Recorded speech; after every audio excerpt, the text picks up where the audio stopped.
So a really simple way to start learning how to read.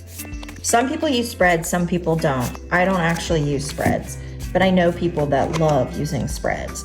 And a really simple spread is the 3-card draw.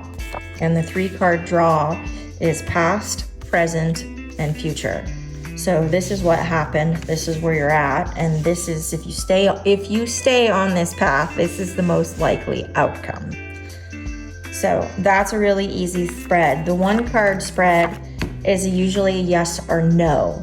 That is a question, very direct. I need to know a yes or no answer, and you're gonna pull 1 card and it's gonna be yes or no.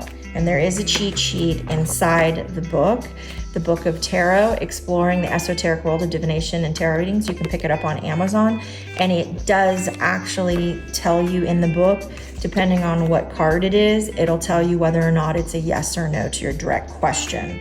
But the 3-card tarot reading is actually a great one to practice. When people ask about a situation, you can kind of, it's a great starting place to actually practice with.